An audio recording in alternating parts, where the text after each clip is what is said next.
ร้อนหลายเป็นวินมันสิยากได้หมวกไออยู่รถแล้วไอเอาไว้หั่นอย่าลืมได้มื้อนี้ห้องการบ้านเพิ่นเอิ้นรวมเพิ่นจะเว้าเรื่องสวัสดิการอีหยังบุพอดีข่อยซ้ำเบี้ยงเพิ่นบุกฝากมื้อนี้แล้วข่อยสิไปแวะให้ไปเด้โจ้ซ้ำฝานี้ไอ้ก็สิพักก่อน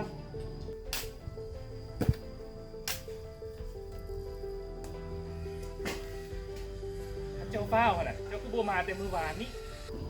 แหน่หมอนี่กวนโอ้ยเจ้าได้กูจัดให้5เป่าได้ยุ่งแน่ขนาดก็ยอกซื่อๆเขาก็มีเวียกคือกันก็สิไปฟังประกันสังคมพอดีว่าเมียเขาหันก็บอกว่าให้อันแล้วเวียกรับไปหาอยู่ห้องการบ้านไปฟังเพิ่นว่ามีทีมงานประกันสังคมหันสิมาหานะงานเดียวกันตัวนี่นะไอ้ก็ว่าสิไปคือกันบทเดียวกันงานเดียวกันไปพร้อมกันเนาะชนะเอาโอเคซ้ำเวียกนี่แล้วเขาก็ไปน้ำกันเลยไป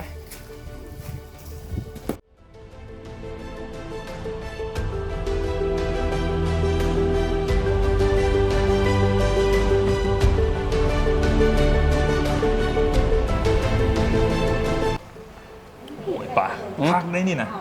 เพราะว่ามันได้หลายอย่างเนาะก็มีทั้งบริการเชียร์องค์ะซึ่งว่าเวียกพวกเขานี่นะเหมาะสมที่สุดไอ้มันมีความเสี่ยงไอ้ก็คิดคือกันเพราะว่าอาชีพคือเขาเป็นกรรมกรหาเช้ากินค่ำแต่ทั้งหมดทั้งมวลนี่ไอ้สิไปถามสีก่อนมันยังสีก็สี่พันละโยกพันละญา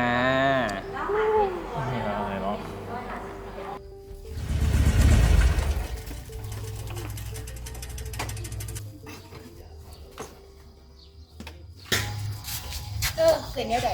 จะไปฟังบ้านเพิ่นอธิบายเกี่ยวกับสวัสดิการสังคมพักอยู่เพราะว่าอาทิตย์หน้าเพิ่นสิมีหน่วยงานเพิ่นมาเฮ็ดสมัครใจเคลื่อนที่หั่นเนาะข่อยก็ว่าสิชวนเจ้าไปเฮ็ดอยู่เพราะว่าข่อยมาอ่านเบิ่งหั่นมีนับตั้งแต่มื้อเกิดจนถึงมื้อเสียชีวิตเขาเจ้าคุ้มครองหั่นนะเข้าประกันสังคมได้เสียเงินบ่นี่เด้ข่อยก็เอามานำมีหยังบ่แหละแผ่นพับบ่นี่เด้เสียอยู่144,000กีบหาสูงสุด243,000กีบต่อเดือนประมาณนี้แหละอย่าได้ซะนะ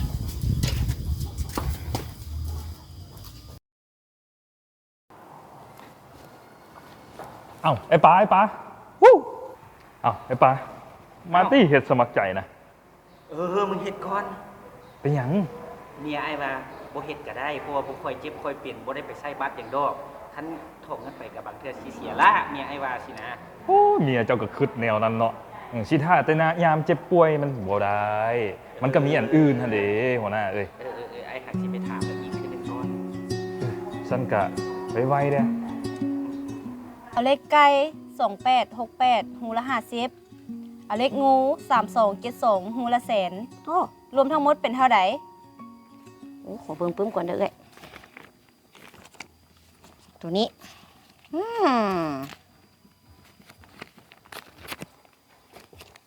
ตัวนี้ทั้งนี้เก้านี่ใหม่900,000เลยโอ้ยคือมาหลายแท้ทั้งนี้เก้านี่ใหม่ได้เอื้อยโอ้พอดีไอ้ป่ามาไอ้ขอเงินซื้อเลขเด้เท่าใดบ่หลายดอกไอ้900,000กีบนึงโธ่อันค่อยบอกให้เจ้าไปเข้าประกันสังคมน้ำข่อยให้นะจ่ายเดือน144,000กีบหา243,000กีบต่อเดือนเจ้าว่าแพงบ่อยากเข้าโอ๊ยจักไม่หยังประกันสังคมประกันสังคมอีหยังมาวุ่นวายอยู่นี่ค่าเลขนี่นะเท่าใด900,000น้องค่าเลขขอบใจเด้อเอ้ยเดี๋ยวเฮากลับก่อนเพราะว่าสงครามครอบครัวสิเกิดแล้วแหละตอนนี้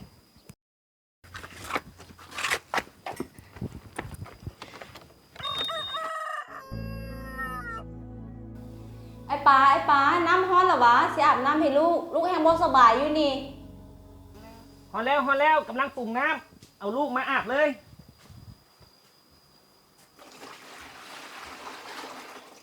เป็นได้เอื้อยลูกบ่สบายบ่ได้เข้าประกันสังคมบ่บ่ได้เข้าเป็นสมาชิกไอ้ป่าประสูติ2-3เทื่อละได้ก็บ่ให้เข้า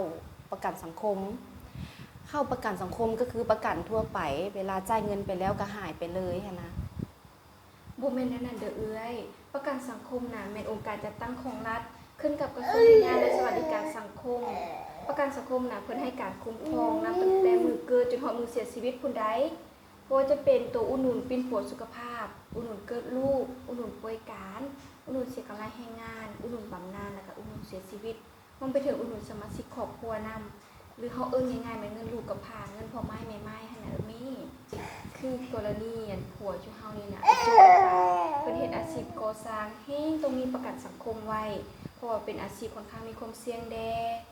จังน้อยปีนเฮือนปีนซ่านตกลงมาน่ะแฮงยุ่งเติมการมีประกันสังคมไว้หั่นน่ะก็เป็นการดีเพอประกันสังคมน่ะก็มีอุดหนุนต่างๆรองรับไว้ให้ คันเว้าคือน้องกับใครแดเอื้อยจะได้ให้ผัวเข้าเป็นสมาชิกประกันสังคม หยิบด่วนเลยได้มีได้ยินในโจว่า4 เดือนทำงานหั่นน่ะสิได้มีไปตัดหลังคาเฮือนเทคานให้ป้าแพงได้ บ่ทันละติมื้อนี้ก็วันศุกร์แล้ว โอ้ยบ่เป็นหยังมีท่านมื้อใดจังเข้าไปสมัครน้ำเพิ่นก็ได้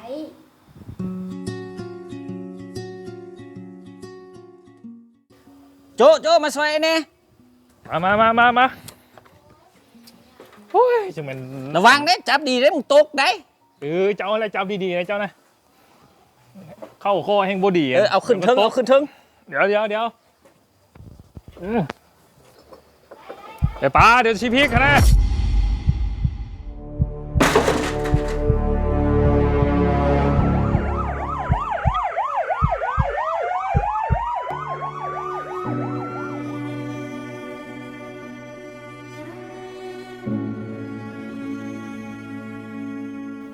น้องเอ้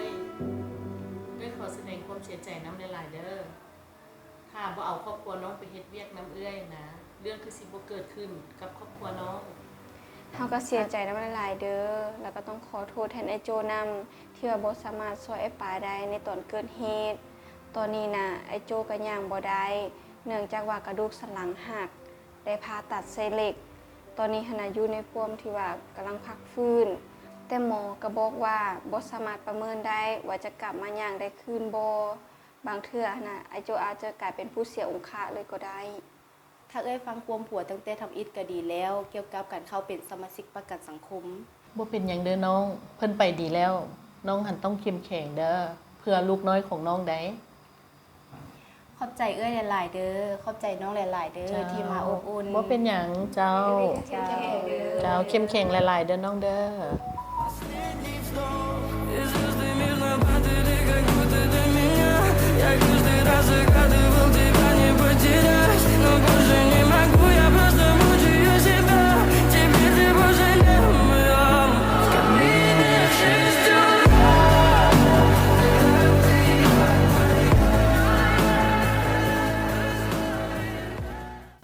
ประกันสังคมเป็นอีกนโยบายหนึ่ง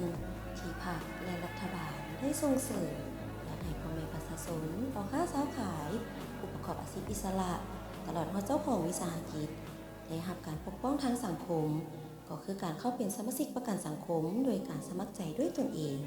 เพื่อรับการคุ้มครองทางด้านสวัสดิการ เป็นต้นเมนบรรดาสิทธิและผลประโยชน์ต่างๆไม่ว่าจะเป็นอุดหนุนเป็นผลสุขภาพ อุดหนุนออกลูก อุดหนุนป่วยการอุดหนุนเสียกำลังแรงงาน อุดหนุนบำนาญอุดหนุนเสียชีวิต และอุดหนุนสมาชิกครอบครัว